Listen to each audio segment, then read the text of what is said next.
trop, on va essayer d'être assez rapide pour faire cette dernière phase.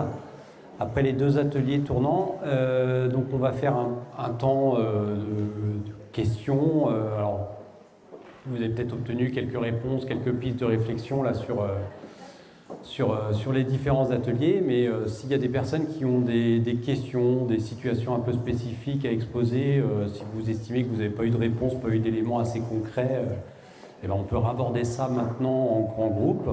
Ce ne sera pas forcément moi qui vais répondre tout seul, mais il y aura aussi l'aide des intervenants. Et puis après, on verra pour faire un petit mot de conclusion, et puis de toute façon, les discussions se prolongeront aussi un peu après. Les outils éducatifs numériques, là, les ENT, enfin de messagerie, c'est pas vraiment du réseau social. Alors après, la définition de réseau social, on peut chipoter dessus, qu'est-ce que c'est qu'un réseau social? Là, c'est vraiment assez fermé, c'est institutionnel, c'est quand même déjà assez rassurant. Après, c'est vrai qu'il y avait la question un petit peu qui était faite sur le 13 et 15 ans, ça peut être un peu embrouillant, parce qu'il y a ce côté 13 ans, normalement, c'est la responsabilité pénale, c'est l'âge où on peut s'inscrire sur un réseau social, mais il y a aussi maintenant 15 ans, c'est l'âge où on peut s'inscrire seul. Donc c'est vrai que c'était affiché sur la diapo, hein, depuis juillet 2023, il y a la mise en place de la majorité numérique. Donc là, c'est la situation actuelle sur laquelle on est, même si ça avait été dit aussi par le groupe, la volonté politique, c'est de tout mettre à 15 ans, l'interdiction avant 15 ans. Certains pays le font et tout. Bon, moi, je vous dis ce qu'il y a actuellement. J'aime bien cette double réponse finalement, parce que ça veut dire tu peux t'inscrire légalement parlant, tu peux t'exprimer publiquement, tenir des opinions, des choses comme ça à partir de 13 ans, mais tu le feras en autonomie qu'à 15 ans. Ça fait pas 2 années de vide, de flou, ça fait 2 années d'accompagnement parental. Donc ça peut, vous, en tant que parent aussi, légitimer le fait de regarder ce qui se passe, ce qu'il y a comme discussion. Et moi, je trouve que les réseaux sociaux, c'est un sujet très, très, très compliqué. Et c'est pas quelque chose qui se fait en claquant des doigts, quoi. Hein, pour faire un peu une analogie, on pourrait se dire c'est comme apprendre à nager, quoi. Ça se fait pas. On se dit pas tiens, t'as 7 ans, tu sais nager, je te jette dans l'eau. Non, c'est progressif. Tu vas avec des brassards quand tu as 3-4 ans, tu vas machin, tu apprends petit à petit. Et puis voilà, puis il y en a qui nagent mieux que d'autres et tout. Et en tout cas, en tant que parent, on accompagne. Donc moi, j'aime bien le fait qu'il y ait une double réponse sur l'âge des réseaux sociaux. Même si on aimerait des fois des réponses simples. Là, il y a le 13 ans et 15 ans. Moi, ça ne me paraît pas idiot de se dire, voilà, là tu peux, mais je continue à surveiller. Et puis à 15 ans, tu es un peu plus grand, c'est le début du lycée, je vais te faire confiance. Voilà. Après, souvent, il y a des définitions comme ça. Après, ça dépend aussi. Hein. Moi, je ne serais pas choqué d'apprendre que parmi vous, il y a peut-être des parents qui ont autorisé à un enfant d'11 ans d'avoir des réseaux sociaux.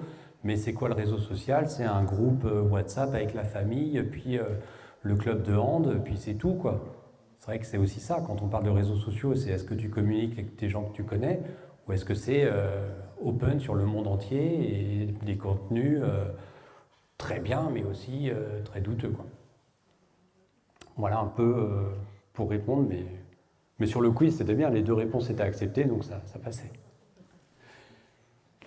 Il y a beaucoup de jeux vidéo où on peut jouer en ligne, et c'est déjà un peu des réseaux sociaux. Donc c'est vrai que par rapport à ce qu'on disait sur les âges avant, ça va être un peu compliqué. Donc là aussi, il y a ce côté, si l'enfant est amené à jouer en ligne, si vous êtes d'accord, il y a aussi comment tu protèges derrière un pseudo ton identité, comment tu communiques ou pas. Ça implique du travail en tant que parent d'aller régler telle ou telle chose. Le fait que les choses soient préinstallées, oui, il y a des enjeux commerciaux qui vont faire des accords entre tel éditeur de jeux vidéo, de réseaux sociaux, qui vont dire tiens, ce serait bien qu'on soit déjà sur telle et telle plateforme.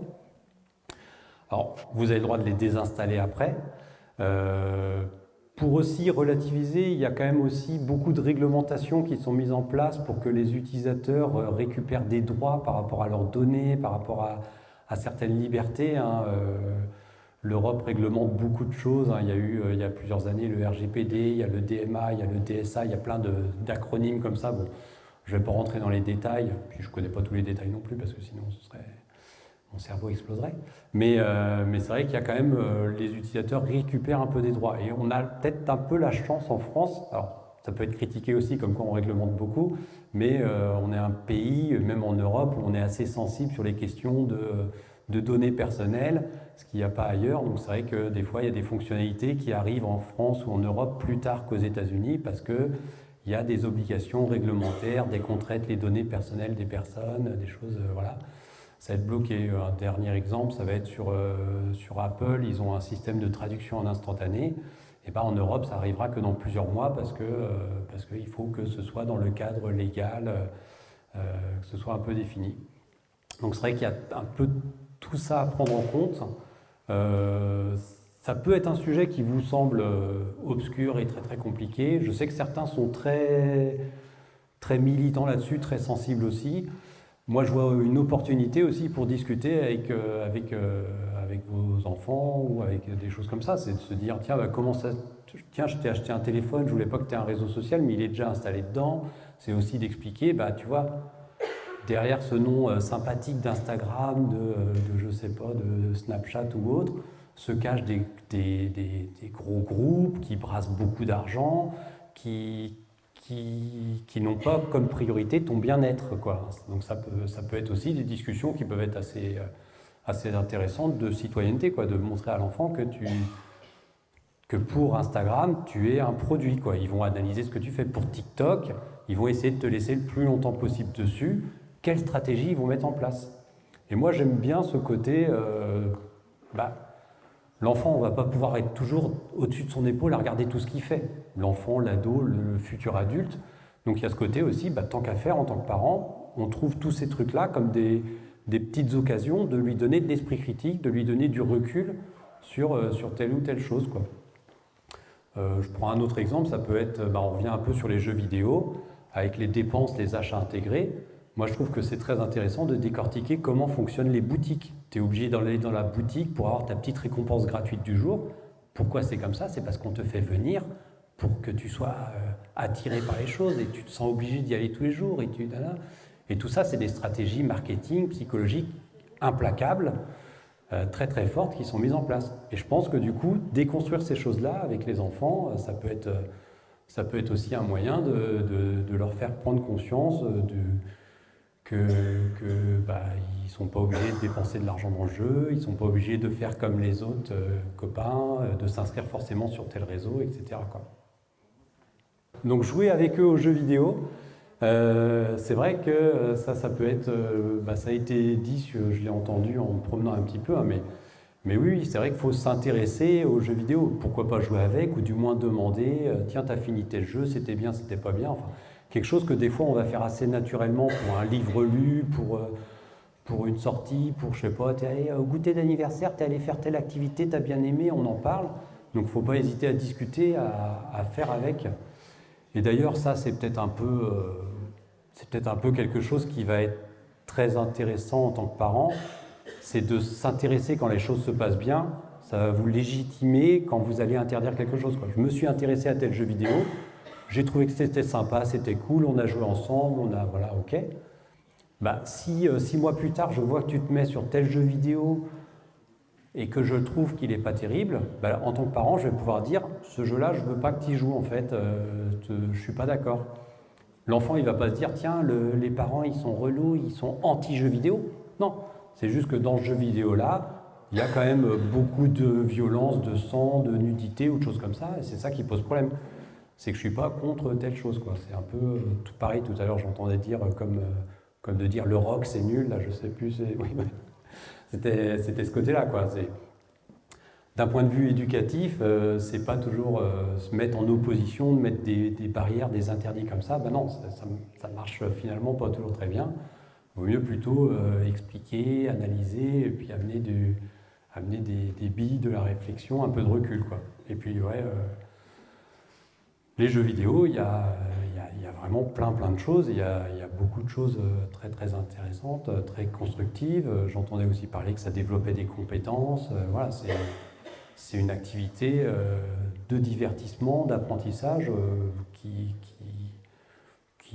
vaut la lecture, qui vaut plein de choses, quoi. Alors là où en tant que parent, on va essayer de détecter ce qui pose problème, c'est quand le temps est trop important, quand l'enfant finit sa séance de jeux vidéo et qu'il en sort moins bien que quand il est rentré, parce que normalement on est censé jouer pour se divertir, s'amuser, passer un bon moment, Si on finit et qu'on est en pression totale et qu'on insulte les parents, bah, on n'est pas sur une pratique saine du jeu vidéo. Donc là encore, en tant que parent, je vous dis, je ne suis pas contre les jeux vidéo, je suis contre les pratiques malsaines de jeux vidéo. Si l'enfant il aime les jeux un peu en ligne, on en parlait de compétition, c'est vrai que ça peut donner de l'adrénaline, ça peut donner de la frustration, comme de tomber sur la rue de la Paix au Monopoly, quoi. On peut péter un câble. On peut. Donc il y a ce côté-là aussi. Bah, pourquoi pas aussi en tant que parent de dire d'accord, tu veux jouer, on va prendre l'exemple de Fortnite, qui est un jeu un peu d'action dynamique où on élimine les autres et on peut se retrouver éliminé, ça peut être un peu frustrant. Bah, tu vas jouer à ça, mais après tu finis par un quart d'heure d'un jeu plus cool. C'est pas en ligne, c'est tu joues de ton côté, tu fais du Minecraft créatif, tu fais d'autres choses. Et ça peut être aussi un moyen de se dire, tiens, bah, ton temps de jeu vidéo, on l'a adapté pour qu'il soit plus enrichissant. Donc voilà quelques petites billes données comme ça, mais dans le fond, voilà, il y a ce côté, s'intéresser aux jeux vidéo, s'intéresser aux réseaux sociaux. Je crois que de toute façon, c'est beaucoup revenu, hein, ce côté dialogue, s'intéresser, discuter. Déjà, s'il y a ça qui est mis en place, ça ouvre pas mal de choses. Premier téléphone, je crois que voilà, si on doit résumer, il y a ce côté, qu'est-ce qu'on met derrière le téléphone, quelles fonctionnalités il y aura et quel cadre on va poser. Cette notion de cadre, elle revient un peu sur tout, hein.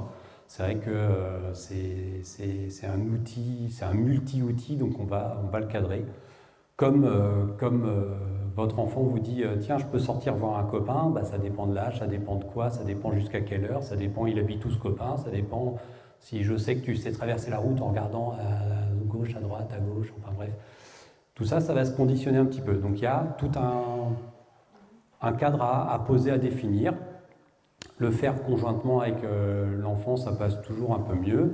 Et puis bah, après, chacun aura son cadre. Ça, c'est cet élément-là qui est important sur cette première question.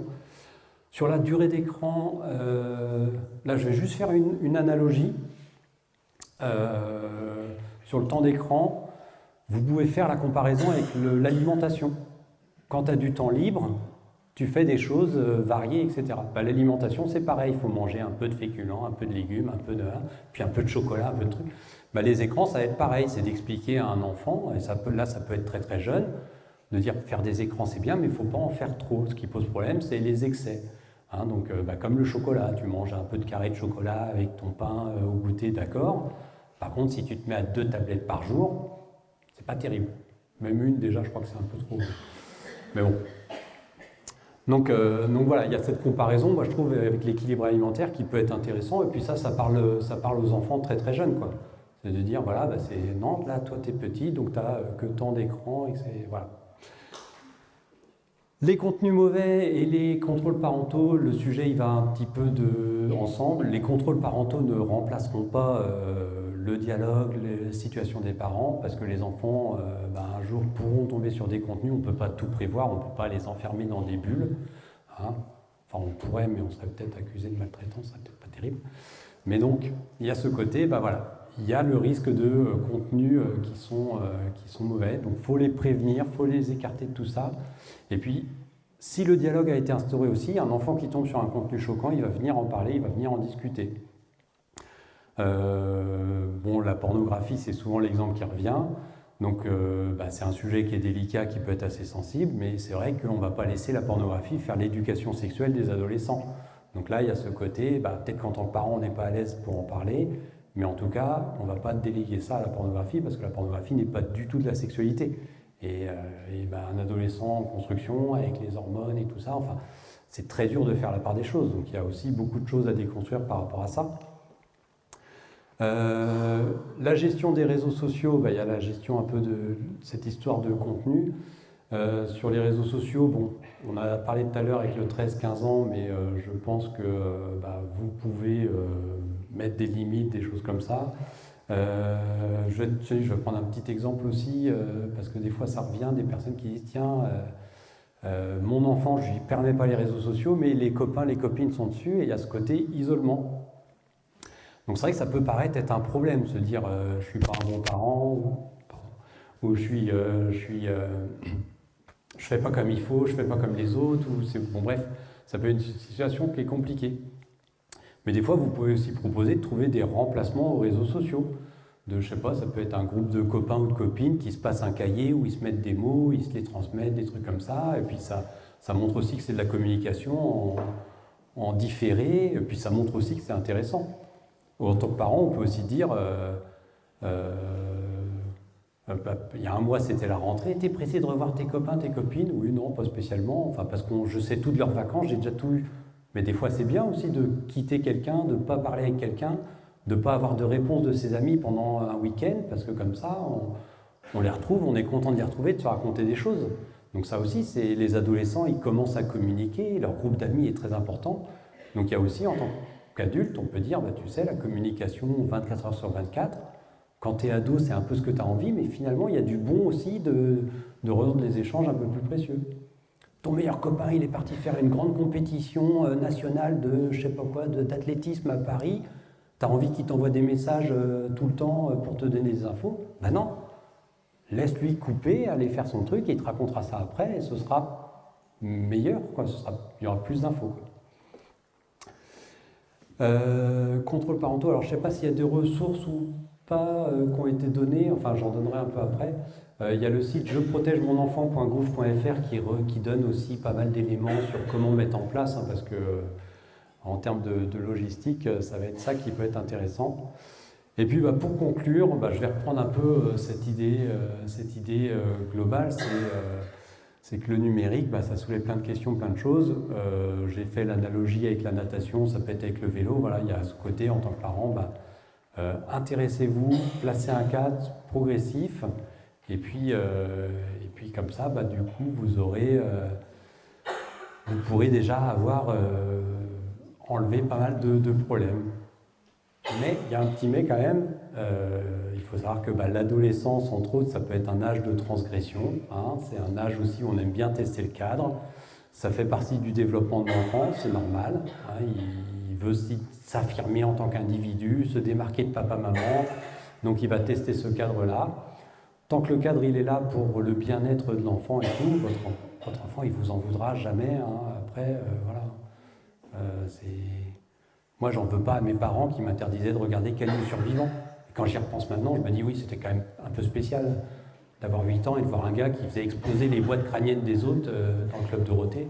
C'est un peu trash. Mais bon, bref, donc gardez en tête ce côté-là, ce côté que si on prend chaque petite question indépendamment et qu'on réfléchit, ça aide pas mal, quoi. Merci. Voilà, merci Monsieur Leclerc, je crois qu'on peut l'applaudir.